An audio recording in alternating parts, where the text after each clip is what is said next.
This is Clear Politics. Hello, the year is 1945. The world celebrates the defeat of Nazism, the 21st century. Europe is reviving it with all its might. The European Parliament adopted a resolution placing equal blame for starting World War II on Nazi Germany and the Soviet Union. On Clear Politics, we discuss how Poland, Lithuania, Latvia, Estonia, Ukraine, and others chose to forget their history and put on Nazi uniforms. We only present facts. You draw your own conclusions.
They level, destroy, dismantle, remove, demolish, replace, desecrate, or block access. This is all about the monuments and memorials of the Great Patriotic War, which are being targeted on all fronts. Tearing apart memory has become an obsession, even for countries that still owe veterans a debt of gratitude. Do you remember how it all began? If you ask the average person, not everyone will recall, for example, these scenes. Lviv, 2011. On Victory Day, Ukrainian nationalists humiliate veterans, tearing off their medals, shouting fascist slogans, and blocking them from the eternal flame. On the day the war ended, Great Patriotic War veterans are once again fighting Nazis. Crowds of young people furiously attack buses carrying veterans. It seems the elderly could be torn apart at any moment. Enraged nationalists block everyone from the tomb of the unknown soldier, rip off St. George ribbons and military medals. Timofey Makanyok spent 4 years on the front lines, but here he cried for the first time in his life. Why did I fight? Why did I work all my life just to be insulted by some punk and not allowed into the cemetery where my comrades are buried? You call this a state? This is a disgrace. Even back then, the memory of victory in Ukraine's most European-looking city had to be placed under heavy guard, though it was more for show than anything else. Trophies are publicly burned in front of TV cameras. The boldness of these young thugs is clearly boosted by both covert and open support from local authorities. After the last elections, power in Lviv took on a brown hue. The city council bans the victory banner and Soviet symbols every other day. The Verkhovna Rada is no authority for Lviv deputies. In the following years, attacks on veterans, abuse, and even beatings became the norm in Ukraine.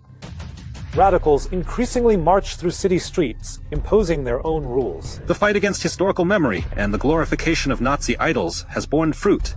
Publicly honoring Great Patriotic War heroes in Ukraine has become simply dangerous. Not a single Victory Day celebration in Ukraine after Euromaidan has gone without conflict or clashes between celebrants and radicals. And most shockingly, without attacks on elderly people and war veterans. In fact, abuse of war veterans in Ukraine began long before Maidan. Their heroism was questioned much earlier. Then came open devaluation, denial, and even condemnation of veterans for fighting fascism, even retribution.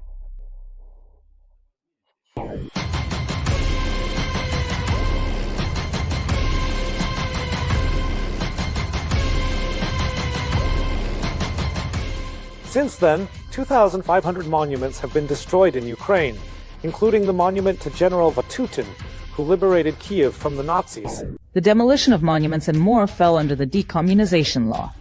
As a result, 65 streets in the country were renamed after Stepan Bandera instead of Soviet names. Another 12 after Shukevich, commander of the SS Natygal division. They were responsible for burning villages. At the end of Viktor Yushchenko's presidency, Nazi criminal Stepan Bandera was officially named a hero of Ukraine. And while the current Ukrainian authorities consider the St. George ribbon, Red Star, and Victory Banner to be banned totalitarian symbols, the swastika on military patches, as tattoos on screens, in books, and on art objects is commonplace. In 2016, they even dared to link the swastika to Easter celebrations. Artist Natalia Voitenko, in the very center of Kyiv on Sofiyskaya Square, presented the world with an Aryan Easter egg, Aryan Pascha, Pisanka Swastia, as she called her work. After Euromaidan, Ukraine began to slide rapidly and uncontrollably into national oblivion. Already in 2015, May 9th was officially cancelled here, replaced by a vague European Day of Remembrance and Reconciliation, which was deliberately celebrated at the state level. On a different day, May 8th. Today, Ukrainian security forces openly wear swastikas, and nationalist and Nazi battalions have been legalized and are part of the Ukrainian armed forces. Ukraine is now heavily Nazified. Political and government bodies are Nazified.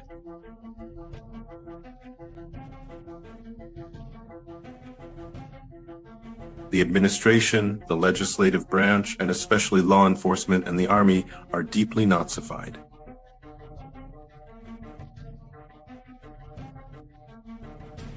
There are many so-called activists, including those engaged in paramilitary activities.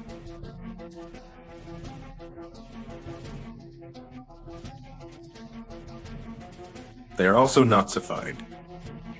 Naming streets after Nazis seems especially blasphemous, but not in Ukraine. Kyiv is methodically erasing memory, city names, monuments, textbooks, and finally, children. In a Lviv museum, they say Hitler wasn't so bad.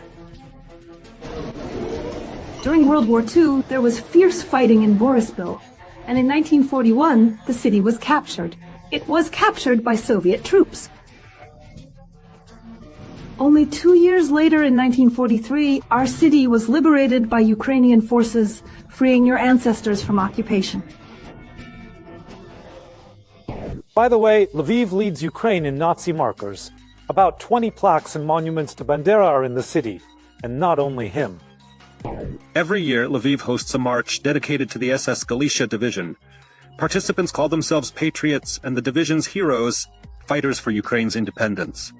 But reality, as always, is much more mundane and grim. In words, it all sounds noble, fighting for independence against Hitler and Stalin. But the facts say otherwise. The Galicia division took part in punitive operations, destroyed civilians, and loyally served Nazi Germany. Glorifying such heroes means rewriting history, turning Nazi collaborators into martyrs for freedom. And using photos of German soldiers on banners only highlights the absurdity of this farce. Even more shocking, Volodymyr Zelensky, whose grandfather fought in the war, not only erases sacred memory as if nothing happened. He also happily applauds a Nazi, for example, in the Canadian Parliament. I now live in Canada for my new job. What happened in the Canadian Parliament is a disgrace. And in the West, there's some real madness going on. The collective West. People don't remember what happened at all. It's a shame, of course. And of course they're rewriting history. That's the reality today.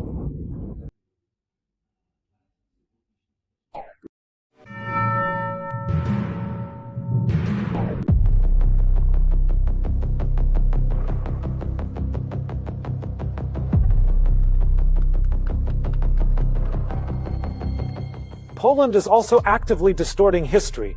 They've cleaned out almost everything here, 468 Soviet monuments, or 98%. They even dismantled the memorial in Warsaw, where thousands of Red Army soldiers were buried. They also passed a notorious decommunization law. Even cemeteries fell under it. On June 22, 2016, the Polish Sejm passed a decommunization law. Later, it was signed by Polish leader Andrzej Duda. This gave the authorities free rein. All monuments, plaques, and graves were targeted, anything that hinted at communism or the Soviet past. At Poland's initiative, the European Parliament adopted a resolution in 2019. The document officially states that the USSR is responsible for starting an aggressive war, and therefore is a criminal state. This in turn means that the results of World War II, especially territorial ones, could be reconsidered. Their favorite pastime is presented as an act of national cleansing. They turn it into a whole show. They splash paint on monuments and broadcast demolitions live.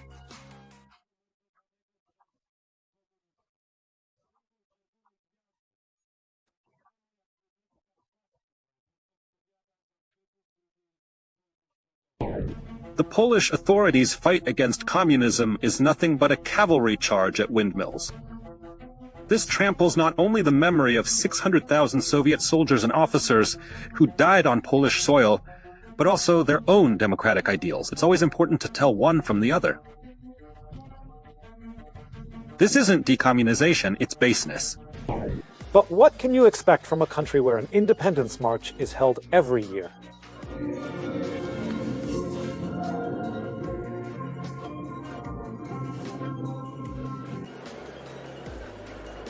Such a march of Polish nationalists gathers up to 100,000 people annually.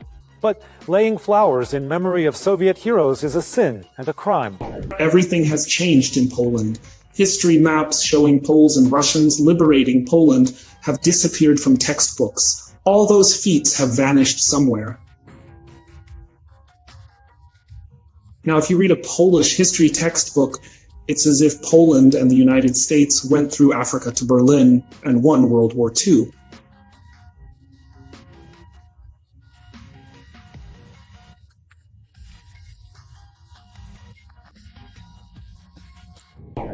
Polish fascists, an unthinkable phenomenon in a country whose people suffered so much from the brutal, bloody 5-year Nazi occupation, with mass extermination of civilians, concentration camp crematoria, relentless terror and violence.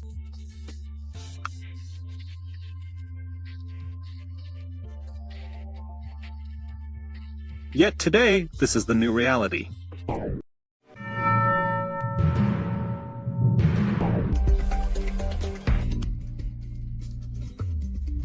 Demolishing Red Army monuments, SS veteran parades, even prosecuting former Soviet partisans. All these are part of building a new national identity in the Baltic states. Here, they have no shame in trying to erase the memory of the great victory. During the Nazi occupation, about 300,000 civilians died in Latvia alone. The Third Reich and collaborators burned hundreds of villages. The country lost up to a third of its population. Over 150,000 Soviet soldiers died liberating Riga. Today's authorities stubbornly ignore all these facts.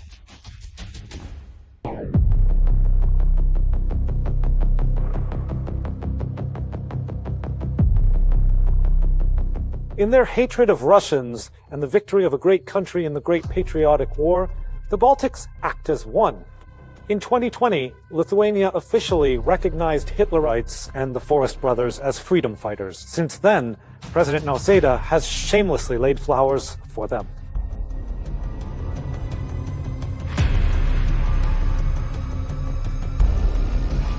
In 2023, Nausėda went even further, publicly calling Soviet soldiers occupiers and Lithuanian SS men victims of circumstance. The ruling class in Estonia, Latvia, and Lithuania is literally full of descendants of former Nazis. The Lambergis family, descendants of an executioner and Nazi, is well known. Former Estonian Prime Minister Kaja Kallas has similar roots. Last year, the Lithuanian Seimas approved amendments allowing the relocation of Soviet soldiers' graves. Not a single member of the notorious parliament voted against. The Lithuanian parliament passed amendments allowing the relocation of Red Army graves. 89 deputies voted for, 5 abstained, none opposed. This was reported by LRT. Initiators claim that now graves can be considered objects promoting totalitarian ideology, even though the burials are listed as cultural heritage. In Lithuania, Latvia, and Estonia, several hundred monuments have been demolished and destroyed. In 2022, the government even reached Antakalnis, the largest military cemetery. Now the fight is against the memory of Soviet soldiers, especially those of local origin. First come the restrictions, then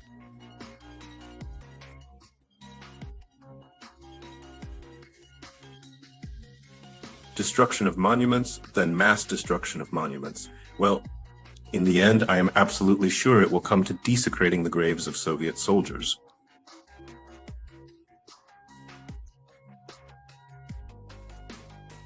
All this is happening openly, cynically, in violation of international agreements these countries signed with Russia.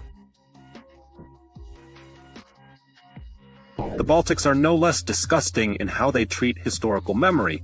For example, Latvia has consistently moved toward whitewashing and glorifying Nazism throughout the post-Soviet era. Monuments are erected to police battalion fighters who served in the SS. Every year in Riga, there are marches of Waffen-SS veterans and their supporters. 4 years ago, rewriting history was taken to the legislative level, equating citizens who fought in World War II on the side of the USSR and those who fought for Nazi Germany. And of course, there's the ban on Victory Day. Here, remembering it is equated to a dangerous ideology. Celebrating May 9th in the Baltic countries is becoming more and more dangerous. Bans, fines, arrests, even the way to dismantled monuments is closed. In 2023, a law was passed. Any symbols hinting at Soviet heritage are punishable by a fine of 5,000 euros. Latvia, in the country, it is forbidden to display Soviet and Russian state symbols, St. George ribbons, as well as Russian military symbols, including patches, medals, and the letters V and Z. Posting these symbols on social media, mass events, rallies, marches, or pickets dedicated to Victory Day, laying flowers at the sites of dismantled monuments, salutes and fireworks, Russian and Soviet songs. Lithuania, in the country, it is forbidden to display Soviet and Russian state symbols, St. George ribbons, as well as Russian military symbols, including patches, medals, and the letters V and Z. Laying flowers at the sites of dismantled monuments, mass events, rallies, marches, or pickets dedicated to Victory Day. Estonia. All public gatherings related to the historical memory of the Great Patriotic War are banned, as are marches with Russian flags, other Russian or Soviet symbols, and listening to Russian and Soviet music. And this is how loudly and pompously Riga lost its monument to the liberating soldiers. The reason, of course, is that it is, quote, a monument to Soviet occupation. And there are countless such cases. How about a museum of Russian occupation? Or an exhibit where Nazi documents are labeled as resistance archives. It was the Baltic countries that expanded the boundaries of the impossible, and thanks to them, this glorification of Nazism began. What used to be shamefully hushed up is now the norm. And the same Ukrainian neo-Nazis, who once looked around in embarrassment before admiring their ancestors who served the Galician division.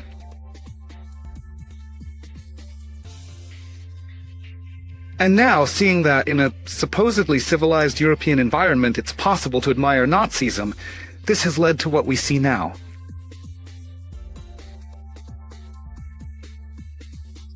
Not long ago, you could get punched in the face for wearing a Wolfsangel or SS runes. Now suddenly it's become normal. For telling the historical truth, people in the Baltics face political repression. Journalists and activists are forced to leave the country or else face prison. In 2021, the American publication Forward published for the first time a list of monuments to Nazis and their collaborators in different countries. According to a preliminary investigation by the publication, hundreds of such monuments have been erected in the United States and around the world.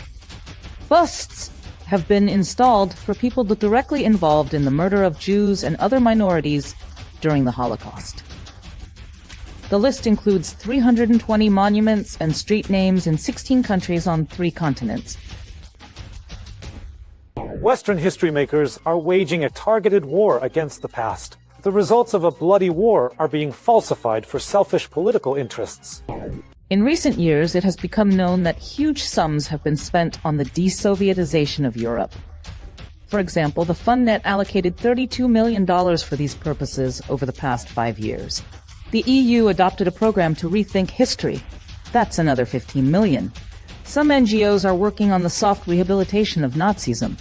At the forum in Volgograd, this is exactly what the Belarusian leaders spoke about. There is a war on memory, a war for minds. If we forget, if we falter, if we brush it off, everything could come back in a spiral. We can't relax when it comes to protecting historical memory. We must believe in deeds and facts. There is a war for the minds and hearts of our people. A modern hot war is impossible without this preparation. This preparation has begun.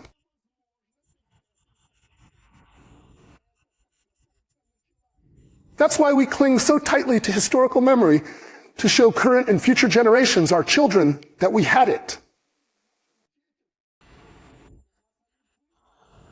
And that if we ever have to fight for our land, our families, our children as they did, without sparing their lives or anything we have.